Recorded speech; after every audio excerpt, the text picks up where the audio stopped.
il y avait d'autres barques. C'était nous, c'était l'Église. Alléluia. Nous étions là dans ce voyage. Car nous avons été touchés par le message de l'Évangile. Et nous suivons notre Seigneur. Comme vous, remplis du Saint-Esprit que vous êtes. Vous aimez le Seigneur. Et vous êtes dans cette barque et vous suivez. Vous n'êtes pas dans sa barque, mais vous êtes à côté. Alléluia. Nous allons voir un mouvement prophétique comme l'aigle. Alléluia. J'aime quand on parle des aigles. Alléluia. Le premier mouvement que nous pouvons voir sur la Bible, c'est dans Genèse, chapitre 6, verset 7, verset 8. Il est réellement un prophète, cet aigle là-bas. Hein? Alléluia. Tu avais déjà vu, hein? L'esprit prophétique. Gloire à Dieu. Je vais lire. Genèse, chapitre 6, verset 7 à 8. L'Éternel dit, j'exterminerai à la surface de la terre l'homme que j'ai créé, depuis l'homme jusqu'au bétail, aux reptiles et aux oiseaux, car je regrette de les avoir faits. Cependant, Noé trouva grâce aux yeux de l'Éternel. Alléluia. Amen. Nous voyons l'arche de Noé. Alléluia. Amen. Qui vient sauver l'humanité. Dieu avait dit de créer l'arche à Noé. Noé ne s'est pas posé de questions, il a cru. Et il a créé cette arche. Alléluia. Amen. Et bien aimé, cette arche, c'était Christ. C'était ce bateau. Alléluia. Mais Noé trouva, alléluia, grâce aux yeux de Dieu et sauva sa famille au nombre de 8. Alléluia. Nombre 8 veut dire l'infini. C'était déjà prophétique à ce moment-là. Alléluia. 8 veut dire l'éternité. Dieu était venu pour sauver, pour nous emmener dans ce ciel de gloire, pour l'éternité. Alléluia. Genèse chapitre 7, verset 16.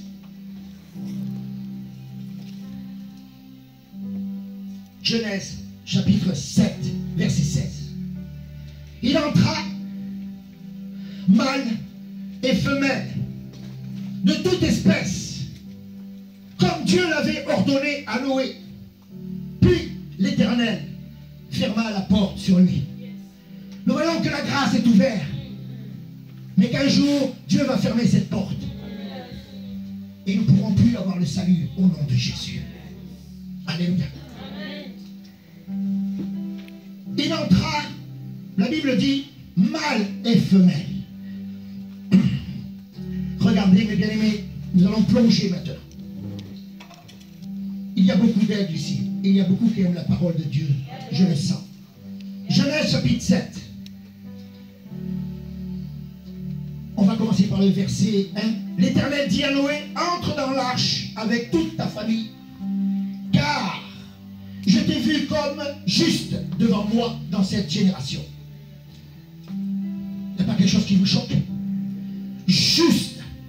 Il n'a pas dit chrétien, mais il a dit juste. Est-ce que tu es juste devant Dieu? Alléluia. C'est juste. Il l'a trouvé juste, intègre. Un cœur avec lui qu'il aime, comme vous, vous aimez le Seigneur. L'amour pour Dieu. Est-ce que c'est ta priorité? Est-ce que tu vis avec lui? Est-ce que tu as cette complicité? Cœur à cœur avec lui. Alléluia. C'est très important. Dans Genèse, après, au chapitre 7, tu prendras, écoutez bien, c'est très important, concentrez-vous. Cette parole est forte. Tu prendras avec toi cette coupe de tous les animaux purs. Alléluia. Mais bien aimés, c'est Israël. Les purs furent épargnés. C'est Israël. Dans cette arche, il n'y avait pas que 8 personnes. Écoutez bien. Restez bien concentrés. Les impurs, ce sont les nations. Alléluia. Dans Actes, chapitre 10, verset 10 à 16, les impurs sont revenus avec Pierre, où Dieu fait descendre une nappe remplie d'animaux impurs. Les reptiles, les quadrupèdes, c'était chez Corneille. Alléluia. Dieu voulait justifier les animaux impurs. Les impurs, c'était nous, les nations. Bonjour avec Sitou, Sitou, bonjour. Alléluia. C'est-à-dire les nations par l'Église. Mais Pierre s'opposa. Pierre s'opposa. Il ne comprenait pas que cette famille ont pu recevoir le Saint-Esprit. Pierre ne comprenait pas parce qu'il n'était pas juif. Mais après, il a compris. Alléluia. Dieu a touché son cœur et il a compris. Et il a eu une réunion avec les apôtres. Et il a dit, pourquoi nous n'allons pas les baptiser dans l'eau alors qu'ils ont été baptisés du baptême du Saint-Esprit? Dieu avait pensé à nous. Amen. Alléluia. Amen. Dieu ne nous avait pas oubliés. Alléluia. Dieu avait déclaré pur et justifié les nations. Amen.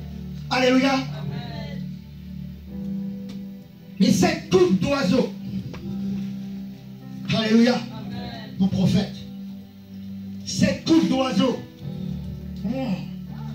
ce sont les prophètes d'Israël. Nous sommes au verset 3 du chapitre 7.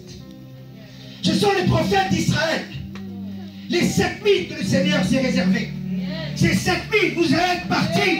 Alléluia. Nous sommes ces 7000. Cette armée nouvelle, avec ce feu. Et nous allons marcher pour Christ. Alléluia. Amen.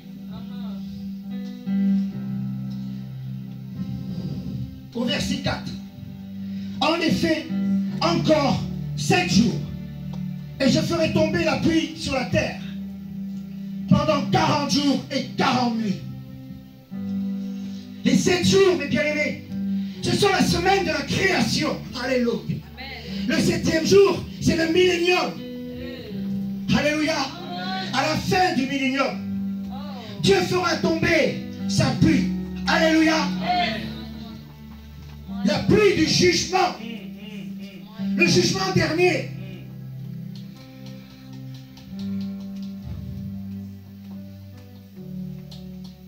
Plus 40, mes bien-aimés, ça fait 80. 80 devant Dieu, nous enlevons le 0, ça fait 8. C'est l'éternité. Alléluia. Il est tout 40. C'est pour purifier la terre par le jugement, car l'eau va purifier. Alléluia. Une génération s'en va.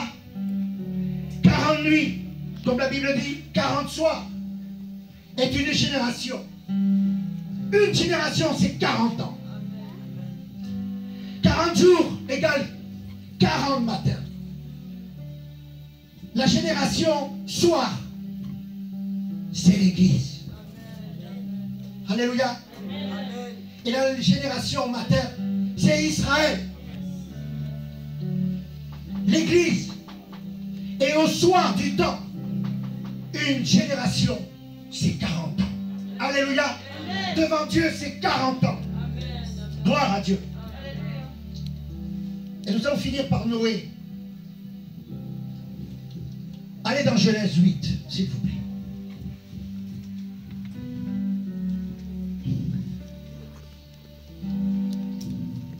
Au verset 6, Noé lâcha le corbeau. Le corbeau, c'est la loi. Et il tournait sur la terre, il tournait sur la terre. Mais il ne pouvait rien ramener de bon sur l'arche, qui était Christ.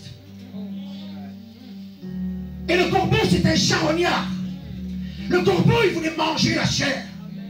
Donc tous les morts qui étaient sur la terre, il était là pour les dévorer. Et il attendait, la Bible dit, que l'eau baisse, parce qu'il savait qu'il allait pouvoir encore manger.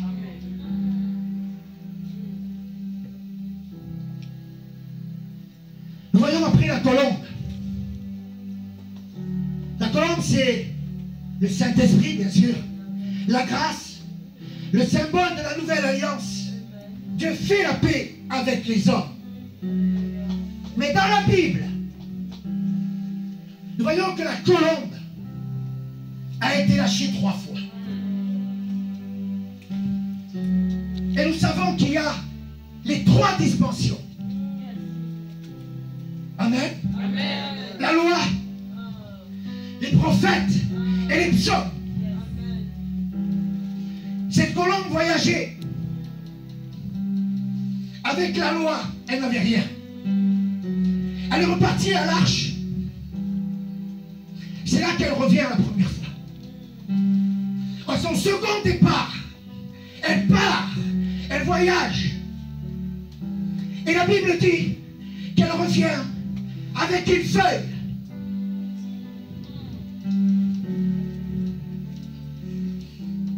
Une feuille d'olivier. Cette feuille d'olivier, c'est Jacob. Alléluia. Qui voyait descendre les anges du ciel, qui descendaient jusqu'à la terre et qui remontaient sur cette échelle.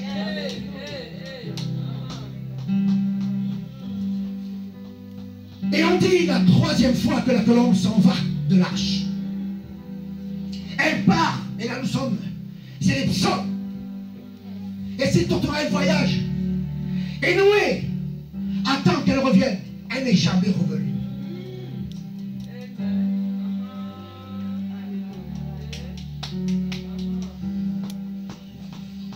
Vous savez pourquoi? Parce qu'elle a suivi tous les psaumes. Et cette colombe, nous la revoyons quand Jean-Baptiste baptise Christ dans le Jourdain. Cette colombe a levé son corps et elle dit c'est lui le sauveur. Alléluia.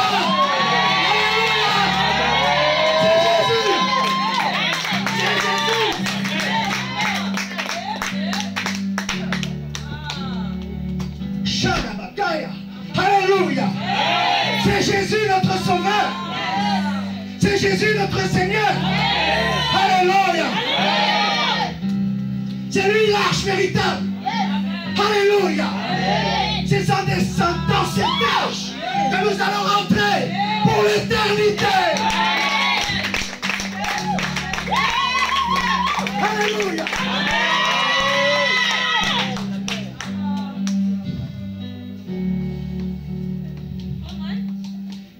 Alléluia. Partons dans l'Exode, s'il vous plaît. C'est notre 2e mouvement.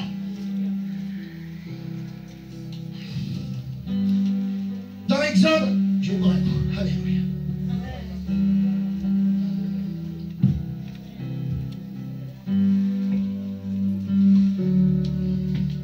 Merci. Dans l'Exode, chapitre 2, verset 3. Elle vit, non, cette femme fut enceinte et mit au monde un fils. Elle vit qu'il était beau et elle le cacha pendant 3 mois.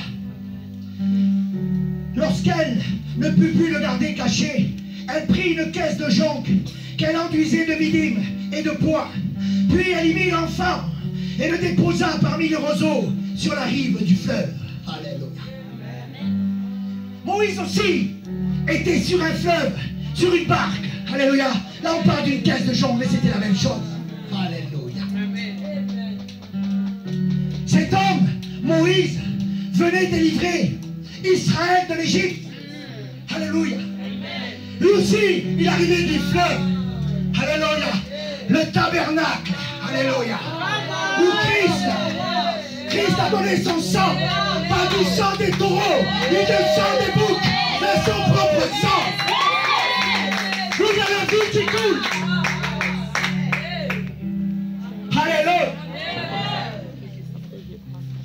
Et bien aimé, il est venu délivrer un peuple qui avait 400 ans d'esclavage en Israël.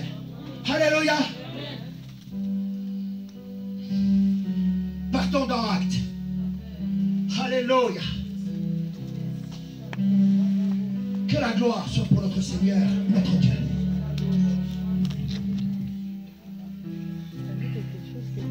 Actes, chapitre 7. Je vais vous expliquer des choses. Alléluia. Parce que Dieu parle avec des chiffres aussi. Alléluia. Au verset 23 de Acte 7, il était âgé de 40 ans lorsqu'il eut à cœur de rendre visite à ses frères, les Israélites. 40 ans. 40 ans en Égypte, adopté par la sœur du Pharaon. Il avait tout. Il était comblé, il avait des serviteurs. Alléluia. Mais la Bible va dire qu'il a eu un remords dans son cœur. Il est revenu à son peuple. Il a eu compassion de son peuple. Alléluia. Et nous connaissons l'histoire. Il a tué un Égyptien et il a fallu qu'il fuit. Dieu a créé cette circonstance pour sortir Moïse de l'Égypte. Alléluia. Et là nous voyons encore Moïse 40 ans à Madian, où il épousa Séphora, la fille de Géro. Il eut un fils, Gécho. Moïse était devenu berger.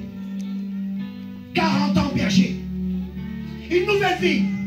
Et Jésus va le chercher là. Le buisson ardent.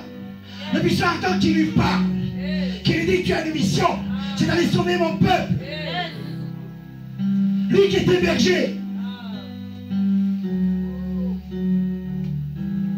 Moïse partit. Obéit à Dieu. Parti 40 ans dans le désert. Après avoir libéré le peuple d'Israël vers le pays de Canaan. Nous voyons toujours le chiffre 40. 40. Devant Dieu, on enlève le zéro, ça fait 4. C'est la délivrance. C'est l'accomplissement. L'accomplissement de ta destinée. Où Dieu t'appelle. Le chiffre 4. Loute pas cette destinée. Alléluia. Nous voyons aussi Moïse vécu 120 ans. 120 ans. On enlève le 0, 2 plus 1. Ça fait 3. Ça veut dire la mort en Christ. Les dispensations que nous avons vues tout à l'heure. La loi, les prophètes, les psaumes ne pouvaient racheter la vie de quelqu'un. Ne pouvaient pas acheter le salut de l'humanité. Il fallait que ce soit Christ qui vienne. Et il est venu à la 4e position. La loi, les prophètes, les psaumes, Christ. Alléluia.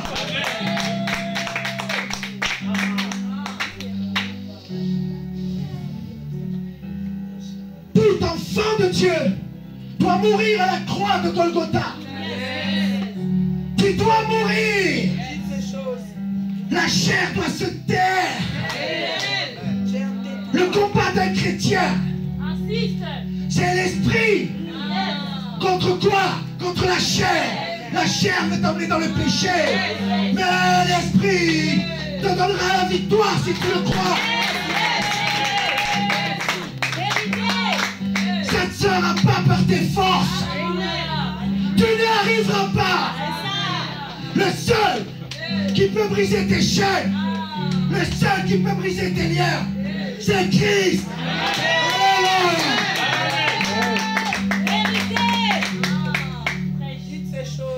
voyons la mort. Mort égale naître de nouveau. Tant que tu n'es pas mort, tu n'es pas né de nouveau. Beaucoup dans nos églises croyaient être nés de nouveau. C'est faux.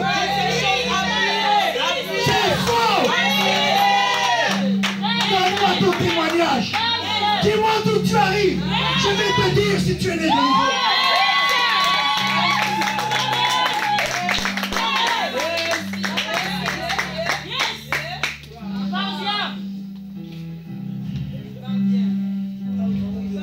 Nous avons une preuve sur la parole de Dieu.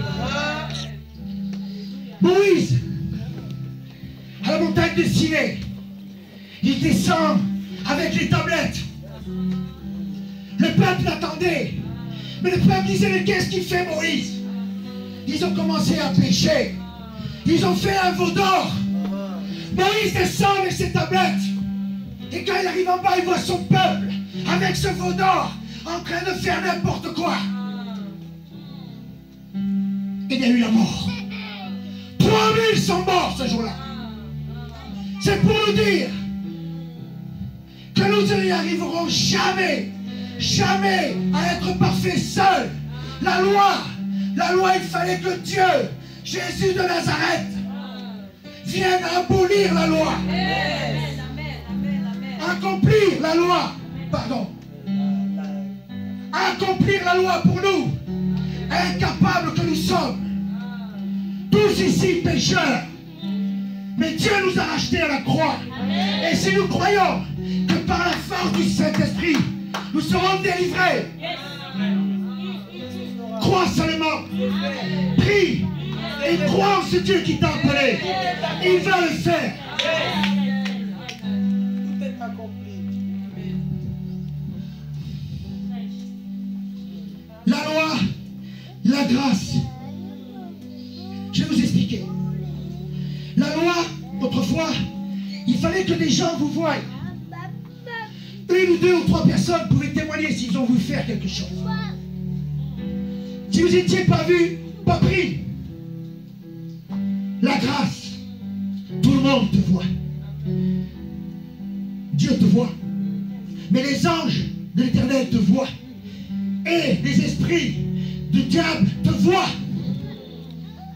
Chaque fois que tu pêches, tu es dans ta chambre cachée et tu crois qu'on ne te voit pas.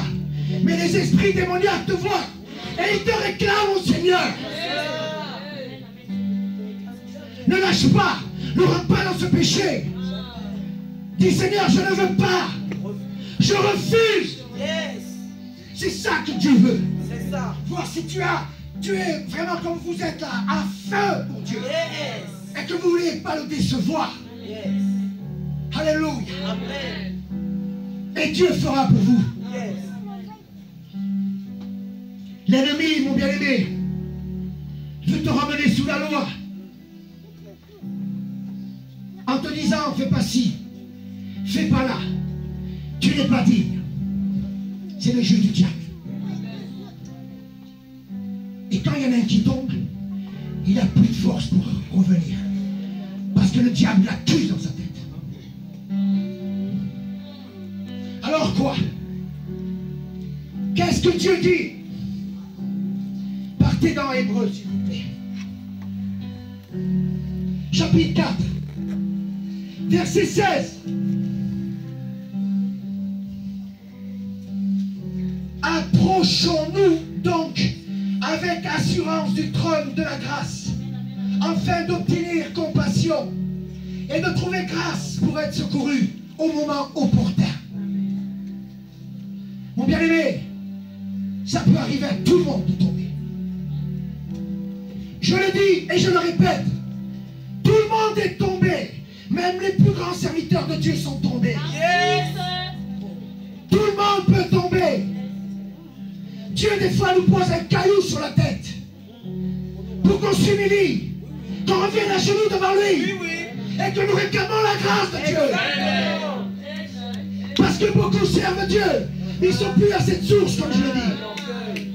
Ils partent, ils oublient Dieu. Ils travaillent avec leur connaissance et leur chair et leur savoir. Mais l'esprit, ça ne marche pas comme ça avec Dieu. C'est Dieu qui donne des messages. Car il vous connaît tous. Et il sait ce que vous avez besoin aujourd'hui.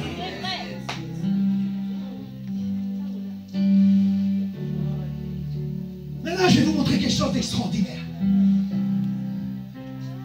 Sur ce message que je dois vous donner, Dieu m'a révélé des choses que je ne savais pas.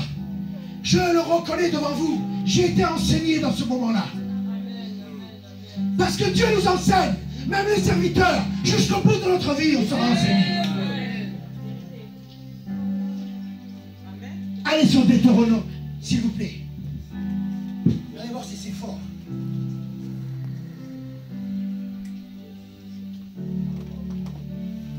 Alléluia.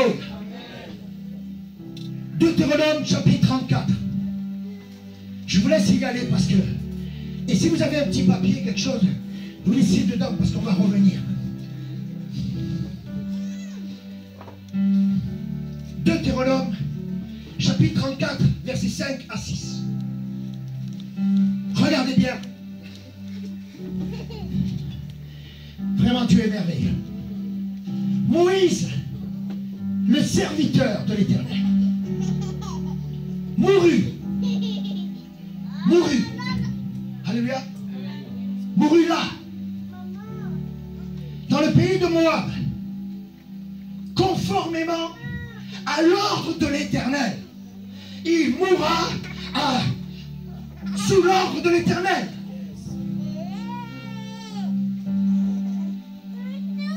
Et au verset 6, l'Éternel l'enterra.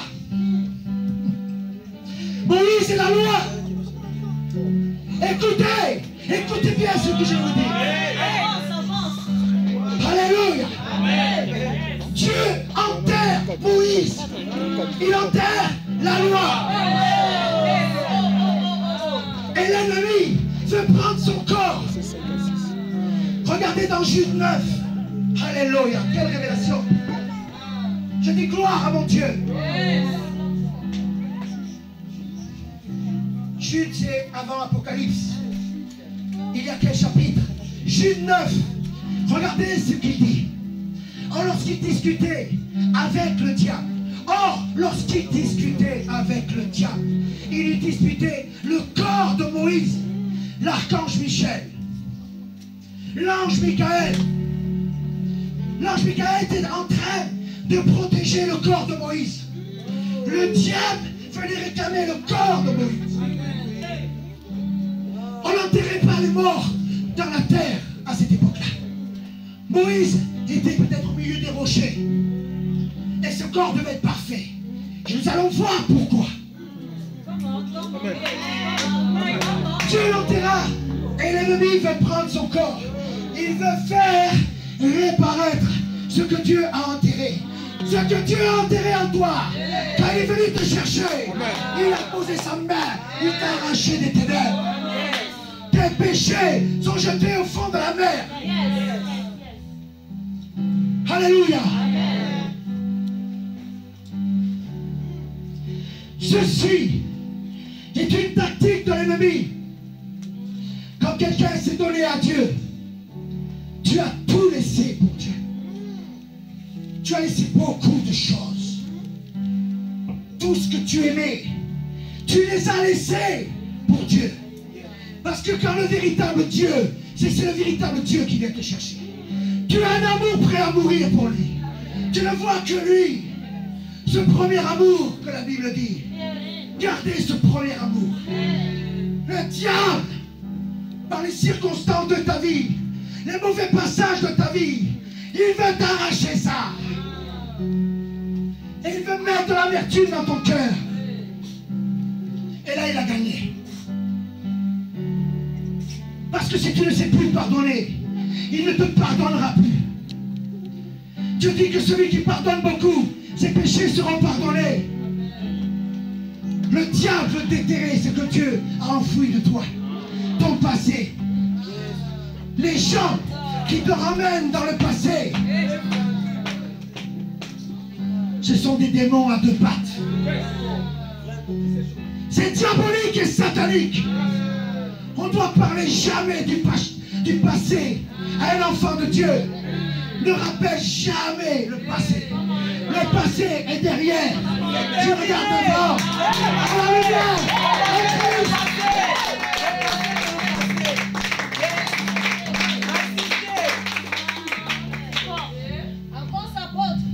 Shalabakaya. Matthieu. Alléluia. Il y a une telle onction ici. J'ai les os à feu.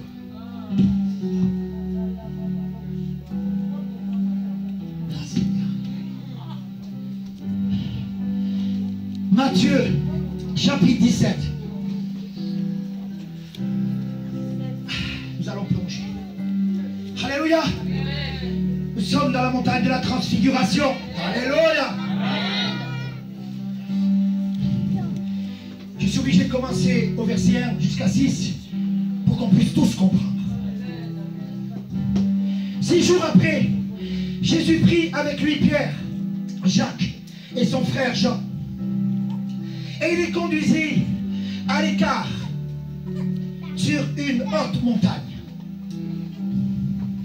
Ils fussent transfigurés devant eux. Son visage resplendit comme le soleil et ses vêtements devinrent blancs comme la lumière. Et voici que Moïse et Élie arrivent sur cette montagne. Alors que Moïse, ça faisait longtemps qu'il était mort. Pourquoi Moïse est venu sur cette montagne? Il devait donner le bâton à Christ. Parce que la loi ne pouvait sauver aucun de parmi nous ici. La loi nous aurait jugés et tués. Et Moïse était obligé à ce moment-là de remettre ce bâton à Christ.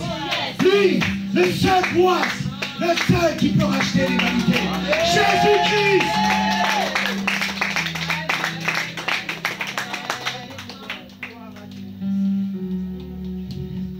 Élie était là. Élie n'avait pas de manteau. Il n'avait pas de bâton. Mais il avait un manteau. Il a donné son manteau à Jésus-Christ pour accomplir les paroles que les prophètes avaient annoncées depuis Noé, la venue de notre Sauveur Jésus-Christ. Il allait justifier ses paroles. Alléluia. Alléluia. Je vais pas aller sur Ruth, mais nous comprenons que le véritable Boaz, c'est Christ. Alléluia. Moïse au puissant ardent avait remis les chaussures à Dieu. C'était déjà prophétique depuis le départ. Alléluia. Donc il fallait quoi? Que Moïse revienne sur cette montagne de la transfiguration. C'était déjà proclamé par le puissant ardent.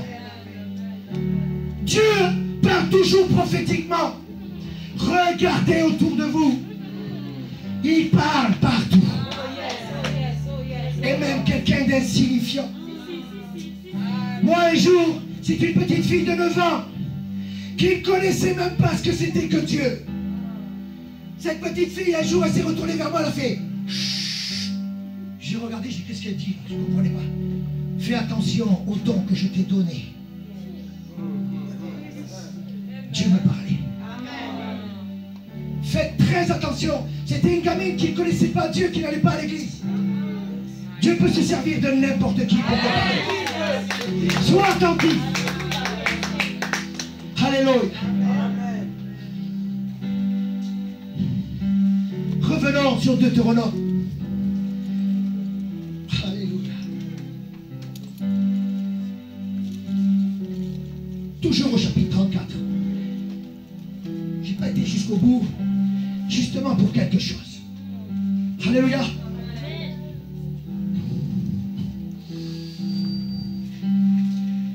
Au verset 6, l'Éternel donc l'enterra dans la vallée, dans le pays de Moab, vis-à-vis de Beth-Por. Personne n'a su où était son tombeau jusqu'à aujourd'hui. Personne n'a su où était son tombeau. Et encore aujourd'hui, on le cherche. Mais on ne l'a pas trouvé. Alléluia.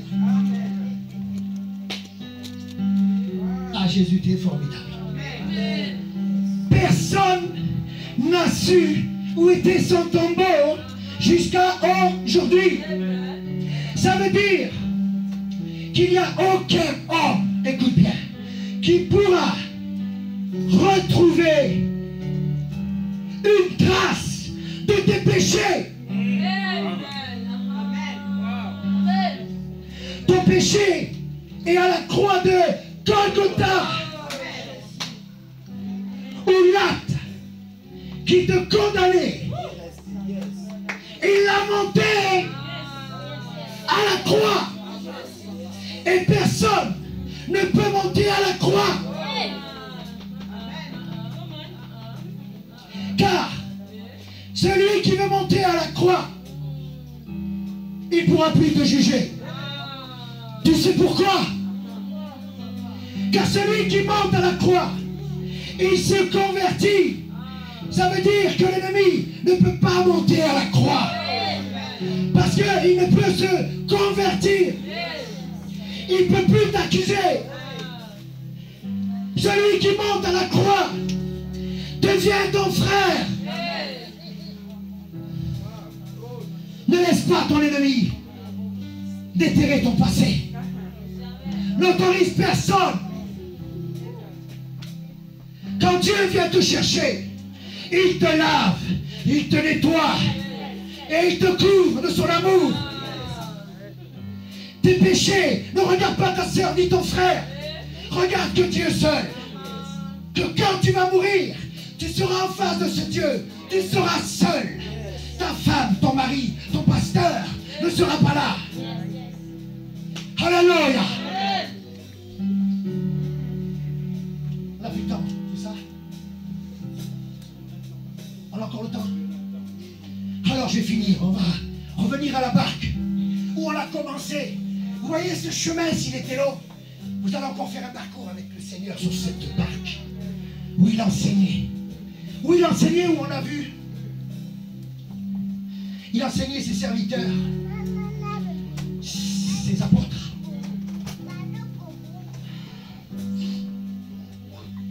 Mais il enseignait aussi, comme nous l'avons vu, il y avait aussi d'autres barques avec lui. C'était l'Église. Nous étions là. Nous étions là, nous aussi. Alléluia. Au verset 37, nous retournons donc où on a commencé, Marc, chapitre 4. Donc nous pouvons comprendre, la barque représente l'Église. Alléluia. Nous l'avons tous compris. L'Église et les disciples où il y a Christ. Au verset 37, un vent violent s'éleva et les vagues se jetaient sur la barque au point qu'elle se remplissait déjà. Les vagues et le vent, ce sont les oppositions du diable dans ta vie. Et ici, l'autre symbolise les oppositions des hommes aussi. Alléluia. Tu seras combattu par le diable, mais tu seras aussi combattu par les hommes. La jalousie. Quand Dieu élève un homme, tout le monde est contre lui. Mais souvent, c'est voulu par Dieu. Tu ne peux pas être élevé si on ne te rejette pas. Si tu n'es pas rejeté, Dieu ne t'élèvera jamais. Jésus a été rejeté. Jésus a été haï. Il a été trahi. Il n'a pas été compris. Toi aussi, on va te combattre. Si réellement Dieu a mis quelque chose en toi, tu seras combattu. Combattu, tu seras. Si tu n'es pas combattu, c'est qu'il y a un problème dans ta vie. C'est que tu n'as pas le bon dépôt. Réjouis-toi. La Bible dit, sois heureux quand te maudit, quand te trahit.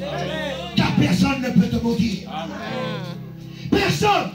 Quand Dieu a fixé quelque chose sur quelqu'un, Il va t'emmener sur cette ligne. Et tu vas accomplir ce que Dieu a décidé pour ta vie. Alléluia. Tu vas obéir à Dieu. Je n'avais pas fait tout ça. Tu peux mettre là. Seigneur, merci. Ok. Matthieu 10, verset 22. Vous serez détestés de tous à cause de mon nom. Mais celui qui persévérera jusqu'à la fin sera sauvé.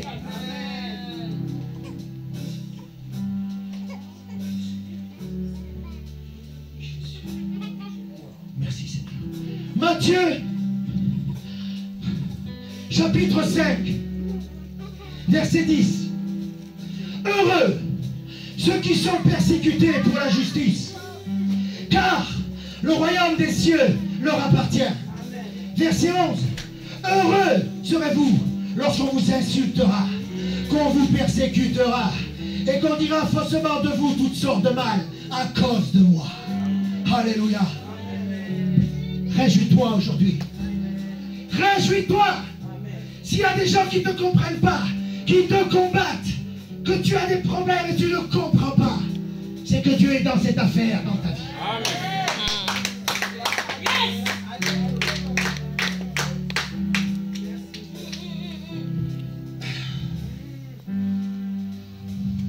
Verset 38. Et lui, il dormait à l'arrière sur le coussin. Alléluia. Le coussin, c'est Bethel, c'est la pierre où Jacob dormait. Alléluia. Où il voyait descendre les anges du ciel. Par cette échelle, ils venaient sur la terre et les voyaient remonter. Alléluia. Ils le réveillèrent et lui dirent: Maître, cela ne te fait rien que nous soyons en train de mourir. Alléluia. Vous savez ce que c'est ça? C'est souvent des enfants de Dieu qui n'ont pas été bien enseignés. On leur a jamais dit que la vie chrétienne, ça allait être difficile. Que notre place au paradis, il va falloir passer par des épreuves. Qu'elle n'est pas sur un canapé, comme je dis souvent, avec un short Tahiti et des baskets Nike avec une rose à la bouche. Non, nous sommes des combattants du royaume. Nous sommes des soldats. Nous sommes puissants. Car celui qui vit en nous est tout puissant.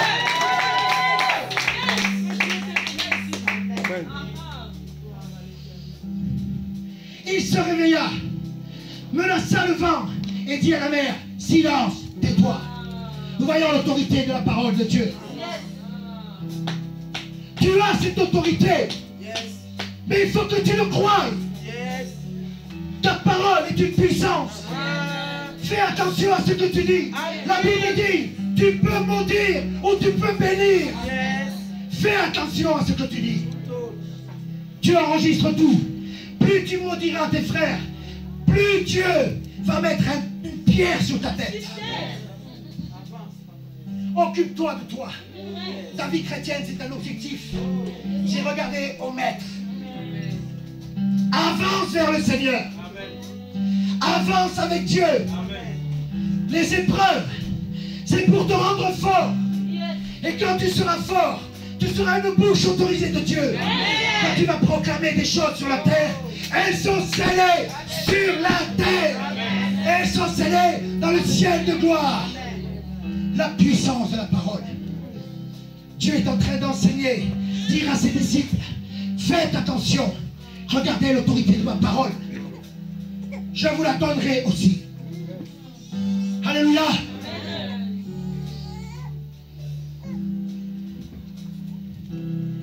Le vent tomba et il y eut un grand calme.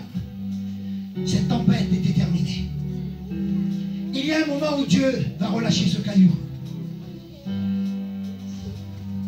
Si tu marches intègre devant Dieu, si tu lui obéis. Et il y aura un moment où ces souffrances vont se calmer. Parce que tu auras commencé à comprendre. Mais je ne te dis pas que tu n'auras pas d'autres attaques. Parce que Dieu va toujours vouloir te garder, toujours dans la bagarre contre Satan. Donc tu seras toujours plus ou moins combattu. Mais des fois, tu auras des moments où tu vas respirer un peu. Accroche-toi. Accroche-toi au Seigneur. Accroche-toi. Tu es dans l'armée de Dieu. Tu es dans la meilleure des armées parce que c'est l'armée des vainqueurs. Nous serons vainqueurs. Nous allons vivre les tribulations, les difficultés. Mais nous serons vainqueurs.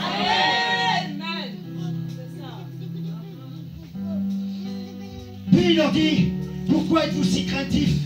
Comment se fait-il que vous n'ayez pas de foi? Alléluia. La foi, c'est un travail que Dieu seul peut faire en toi. C'est pas parce que tu dis que tu crois réellement. Dieu va travailler ton cœur. Il va travailler tes pensées. Il va commencer à prendre toute la place dans ton cœur pour changer tes pensées. Et tu vas arriver à un niveau où Dieu va pouvoir commencer à se servir de toi. Laisse-toi modeler par le potier. Il est le potier. Et lui, il travaille l'argile. Laisse-toi faire. Laisse-toi faire. Il va le faire. Il y a les dons de la foi. C'est différent. Car il y a la foi. Mais il y a le don de la foi. Le don de la foi est donné à certains hommes pour pouvoir accomplir des miracles. C'est Dieu qui les choisit. Ce n'est pas toi qui choisis. Nous ne pouvons pas choisir pour Dieu. C'est lui qui décide. On ne comprend pas pourquoi. Souvent, comme je dis, il va chercher les choses folles de ce monde. Ce qu'il a fait avec moi. Il m'a choisi, je ne sais pas pourquoi. Mais je n'ai pas besoin de savoir. Lui seul le sait. Moi, j'obéis. Je suis qu'un instrument inutile entre ses mains ici aujourd'hui. Mais aujourd'hui, il a mis quelque chose pour vous. Pour que vous puissiez recevoir quelque chose.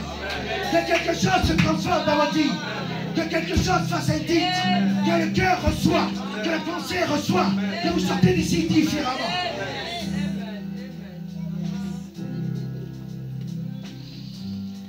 Ils furent saisis d'une grande frayeur.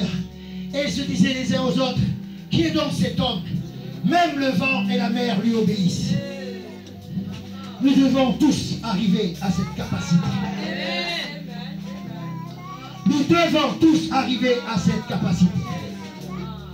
Vous savez, un vrai homme de Dieu qui vous enseigne, son rêve, s'il a un cœur pur, c'est que vous soyez tous, même plus que lui, qu'il voie cette armée grandir. Il aura une récompense énorme dans le ciel. Dieu va le récompenser. Vous ne savez même pas comment. Un papa ou une maman dans votre vie, qu'est-ce que vous pensez pour vos enfants? Si ce n'est une belle destinée, de les voir réussir même plus que vous. Quelle jalousie nous pouvons avoir? Aucune. Tout ce que nous avons, c'est Dieu qui nous l'a donné pour le transmettre. Et si une vie est sauvée, je suis tellement content. Parce que dans le ciel, Dieu va inscrire mon nom que j'ai sauvé les âmes. L'Église est un enseignement où on prend des forces et où on doit devenir tous des hommes et des femmes de Dieu dans la rue. Des combattants. Il faut se lever tous.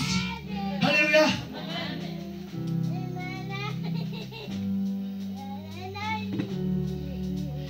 Et nous voyons la fin de cet enseignement du Seigneur dans cette barque.